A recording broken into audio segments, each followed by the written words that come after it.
Praise the Lord. ഇന്ന് നമ്മൾ സംസാരിക്കാൻ പോകുന്ന സബ്ജക്റ്റാണ് രക്ഷിക്കപ്പെടൽ. ഇംഗ്ലീഷിൽ സാൽവേഷൻ.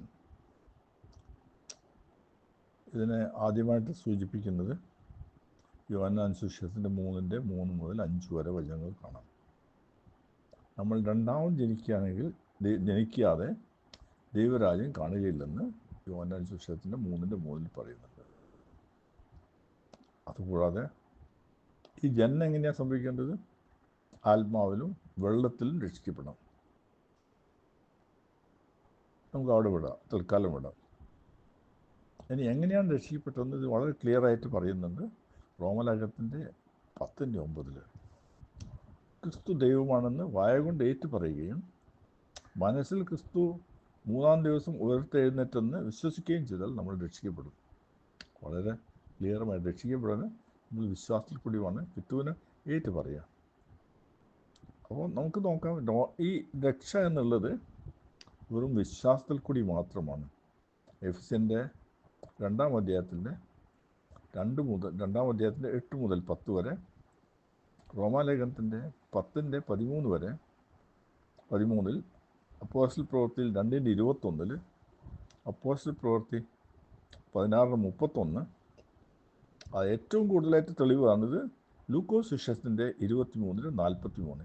ഇവിടെ ഞാൻ കുറച്ച് വിശദീകരിക്കാം. ഈ ലൂക്കോസ് സുവിശേഷത്തിൻ്റെ 23:43 പറയുന്ന ഒരു കള്ളൻ പറഞ്ഞതാണ് ദൈവത്തിനോട്. ക്രിസ്തു ക്രൂശിൽ മരിച്ച സമയത്ത് ഇടത്തു ഭാഗത്തും വലത്തുമായിട്ട് 2 പേരുണ്ട്. അവർ പാപികളായിരുന്നു. അതിലൊരാൾ ക്രിസ്തുവിനോട് കണ്ടിട്ട് വിശ്വസിച്ച് പറയാണ്, നീ ഇന്ന് പർദീസയിലേക്ക് പോകുന്നതോ എന്നെയും കൂടി ഓർമ്മിക്കണം. അത് എന്താ അവിടെ പ്രവചിച്ചത്? അതിൻ്റെ അർത്ഥം എന്താ? ക്രിസ്തുവിലുള്ള വിശ്വാസം മാത്രമേ പ്രവചിച്ചുള്ളൂ. അപ്പം ക്രിസ്തു അതിന് എന്താ അതിന് ഉത്തരം കൊടുത്തത്?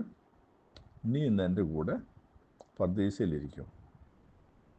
അങ്ങനെ ആ കള്ളൻ, ആ പാവി വെറും വിശ്വാസത്തോടു കൂടി പർദീസയിലിരിക്കുകയാണ്. അദ്ദേഹം ജലസ്ഥാനത്തിന് പോയിട്ടില്ല. അതൊന്നും ആവശ്യമില്ല എന്നാണ് ഈ വചനം കാണിക്കുന്നത്. ഞാൻ നിങ്ങളൊരു കോൺട്രവേഴ്സിക്കല്ല വന്നത്, പക്ഷേ വചനം കാണിച്ചു ഇങ്ങനെ. പക്ഷെ ജലസ്നാനത്തിനെ പറ്റി പറയുകയാണെങ്കിൽ അത് വേണോ വേണ്ടിയോ എന്ന് ചോദിച്ചാൽ തീർച്ചയായിട്ടും വേണം. പക്ഷെ അത് നമ്മൾ രക്ഷിക്കപ്പെട്ടതിന് ശേഷം ആ രക്ഷ സ്ഥിരീകരിക്കാനുള്ളൊരു കാര്യമാണത്. പ്രത്യേകിച്ചും ദൈവത്തിൻ്റെ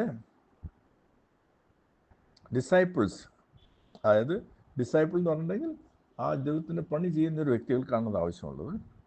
ഇത് നമുക്ക് നോക്കാം. മാർക്കോസ് സുവിശേഷത്തിൻ്റെ 16:15 മുതൽ 18 വായിക്കുകയാണെങ്കിലോ, അല്ലെങ്കിൽ മത്തായി സുവിശേഷത്തിൻ്റെ 28:18 മുതൽ 20 വരെ വായിക്കണം. ഇതൊരു കൽപ്പനയാണ്, നമ്മളോട് ചെയ്യാൻ പറയുകയാണ്. നിങ്ങൾ എല്ലാവരും സ്നാനം കഴിച്ച് ലോകത്തിൻ്റെ അന്ത്യം വരെ പോകുകയെന്ന്. ഇതൊരു അംഗീകാരമായുള്ള മറ്റുള്ളവരുടെ അറിയിക്കുക. നമ്മളൊന്ന് പബ്ലിക് കൊണ്ട് പറയും, ഞാൻ ക്രിസ്തുവിൻ്റെ ആളാണ്, വേറെ ആരുമല്ല. അപ്പം അത് നമ്മൾ അങ്ങനെയാണ് ചെയ്യുന്നത്. ഈ സ്നാനത്തിൽ കൂടി സംഭവിക്കുന്നത് കൊളോസ്യൻ 2:12 നോക്കുകയാണ്, 2:12 നോക്കുകയാണെങ്കിൽ ക്രിസ്തുവിൻ്റെ കൂടെ മരിക്കുക, അടക്കം ചെയ്യുക, ഉയർത്തെഴുന്നേൽക്കുക. ഈ ഒരു കാര്യമാണ് ജലസ്നാനത്തിൽ കൂടി കാണിച്ചിരുന്നത്. അത് നമ്മൾ മറ്റുള്ളവരോട് പറയാം, ഞാൻ ക്രിസ്തുവിൻ്റെ ആളാണ്. അതിനു വേണ്ടിയിട്ടാണ് ഈ ജലസ്നാനത്തെ പറ്റി പറയുന്നത്. ക്രിസ്തുവിൻ്റെ കൽപ്പനയാണ്. അത് നമുക്ക് ആ കൽപ്പന അനുസരിച്ചേ പറ്റുള്ളൂ. അപ്പം ജലസ്നാനം ആവശ്യമാണ്. പക്ഷെ വെറും രക്ഷിക്കപ്പെടാൻ മാത്രമല്ല, പക്ഷെ ക്രിസ്തുവിൻ്റെ ഒരു അനുയായികളായി മാറാനും ഡിസൈപ്പിളായി മാറാനും ക്രിസ്തുവിൻ്റെ കൽപ്പന പൂർത്തീകരിക്കാനുമാണ് നമ്മളത് ചെയ്യുന്നത്. ആദ്യം ഇനി നമ്മൾ യോഹന്നാൻ സുവിശേഷത്തിൻ്റെ 3:5 പറയുന്നത് വെള്ളത്താലും ആത്മാവിലും എന്ന് പറയുന്നു. ഈ വെള്ളം ശരിക്കും പറയുകയാണെങ്കിൽ ആത്മാവിനെയാണ് സൂചിക്കുന്നത്. അപ്പോൾ രണ്ട് വചനമുണ്ട് അവിടെ, ആത്മാവിലും വെള്ളത്താലും. അത് രണ്ടും പറയുന്നത് ആത്മാവിനെ പറ്റി തന്നെയാണ്. അത് പ്രത്യേകമായിട്ട് നോക്കണമെങ്കിൽ യോഹന്നാൻ സുവിശേഷത്തിൻ്റെ 4:11 മുതൽ 13 വരെ, അവിടെ ക്രിസ്തു വെള്ളം കുടിക്കാൻ വേണ്ടി ഇരിക്കുന്ന സമയത്ത് ഒരു സ്ത്രീ വന്നിട്ടുണ്ടായിരുന്നു. അപ്പോൾ ആ ക്രിസ്തു സ്ത്രീയോട് എന്താ പറഞ്ഞത്? ഞാൻ തരുന്ന വെള്ളം കുടിച്ചിട്ട് ഇനി ഒരിക്കലും എനിക്ക് ദാഹം വരില്ല. അതിനെ ആ വെള്ളത്തിനെ സൂചിപ്പിച്ചത് വെറും സൂചിപ്പിച്ചത് വെറും ആത്മാവിനെയാണ് പറയുന്നത്. അതേമാതിരി തന്നെ ഈ ആത്മാവിനെ ഫയറായിട്ടും കാണാം, തീ ആയിട്ടും കാണാറുണ്ട്. അപ്പോൾ ആത്മാവിന് പല പേരിൽ അറിയപ്പെടുന്നത് ഫയറായിട്ടും അല്ല തീയായിട്ടും വചനമായിട്ടും എല്ലാം കാണിക്കാൻ പറ്റും. അങ്ങനെ ഇംഗ്ലീഷിലൊരു പദമുണ്ട്, നിങ്ങൾ വായിച്ചിട്ട് മനസ്സിലാവും. അപ്പം ഈ വെള്ളം എന്ന് പറയുന്നത് നിർബന്ധമല്ല ജലസ്നാനമാവണമെന്ന്, പക്ഷേ ഇതാണ് വചനപ്രകാരം കാണിക്കുന്നത്. ഞാൻ ഒന്നും കൂടി പറയാം. 1 പത്രോസിൻ്റെ 1:23 വായിച്ചു നോക്കാം. അവിടെ പറയുന്നതാണ്, നിങ്ങൾ വീണ്ടും ജനിച്ചത് ദൈവത്തിൻ്റെ വചനത്തിൽ കൂടിയല്ലേ. വചനം ആത്മാവും ജീവനുമാണ്. അത് കൊടുത്തിട്ടുള്ളത് വചനം ആത്മാവും ജീവനുമുള്ളതെന്ന് യോഹന്നാൻ സുവിശേഷത്തിൻ്റെ 6:63 പറയാണ്. അപ്പോൾ ഇവിടെ എല്ലാം ആത്മാവിൽ കൂടിയാണ് രക്ഷിക്കപ്പെടുത്തി കാണിക്കപ്പെടുത്തുന്നുണ്ടെങ്കിലും, പക്ഷേ നമ്മളെ കൽപ്പന അനുസരിക്കണം ദൈവത്തിൻ്റെ. അതിനനുസരിച്ചാണ് നമ്മൾ ജലസ്നാനം ചെയ്യുന്നത്. അപ്പം ജലസ്നാനം ഒരു തരത്തിൽ പറയാൻ നമുക്ക് പബ്ലിക് ഡിസ്പ്ലേ ആണ്. മറ്റുള്ളവരോട് പറയാം, ഞാനിന്ന് ഒരു വ്യത്യസ്ത വ്യക്തിയാണ്, ഞാൻ എൻ്റെ ക്രിസ്തുവിൻ്റെ സ്വന്തം ആളാണ്, ഞാൻ ക്രിസ്തുവിൻ്റെ ഡിസൈപ്പിളാണ്. ഇത് കൂടുതൽ വായിക്കണമെങ്കിൽ യോഹന്നാൻ്റെ സുവിശേഷത്തിൽ തന്നെ ഉണ്ട് ഇതിനെ പറ്റിയിട്ട്. ആദ്യം ക്രിസ്തു യോഹന്നാൻ്റെ സുവിശേഷത്തിൻ്റെ 20-ാം അധ്യായത്തിൽ പറയുന്നുണ്ട്, ഞാൻ ആത്മാവിനെ യു റിസീവ് ദ സ്പിരിറ്റ്.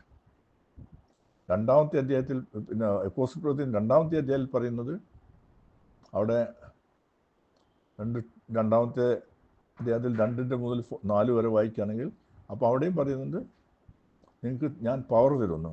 3-ാമത്തെ നോക്കുകയാണെങ്കിൽ പത്രോസിനോട് പറയാണ്, സ്നാനം ചെയ്യാൻ പറയാണ്. അപ്പോൾ പത്രോസ് സ്നാനം ചെയ്യിക്കുകയാണ്. അപ്പോൾ ഒരു സ്റ്റേജ് ബൈ സ്റ്റേജാണ് പോകുന്നത്. അതിനെപ്പറ്റി നമ്മൾ കൂടുതൽ പോകുന്നില്ല, കാരണം സമയമില്ലാത്തതുകൊണ്ട്. അപ്പോൾ ഇതൊരു ചെറിയൊരു പ്രയത്നമാണ്. രക്ഷപ്പെടലും സ്നാനത്തിനും എന്താ ചെയ്യേണ്ടത്? ഞാൻ ഒരിക്കലും പറയില്ല സ്നാനം വേണ്ട എന്നുള്ളത്, അത് തെറ്റാണ്. സ്നാനം നമുക്ക് തീർച്ചയായും സ്വീകരിക്കണം. പക്ഷേ വെറും രക്ഷയ്ക്കല്ലാതെ രക്ഷ പൂർത്തീകരിക്കുക, അല്ലെങ്കിൽ ക്രിസ്തുവിൻ്റെ കൽപ്പന പ്രകാരം നമ്മൾ ചെയ്യേണ്ടതാണ്. അത് നമ്മളെ കർത്തവ്യമാണ്. കൽപ്പന നമ്മൾ ഒരിക്കലും ത്യജിക്കാൻ പാടില്ല. അതാണ് ഇതിൻ്റെ സത്യം. വചനപ്രകാരം പല അഭിപ്രായങ്ങളുണ്ടാവും, ഞാൻ അതിലേക്ക് പോകുന്നില്ല. നിങ്ങളെ ദൈവം അനുഗ്രഹിക്കട്ടെ. ഞാൻ നിങ്ങളെ അനുഗ്രഹിക്കുന്നു. Praise the Lord.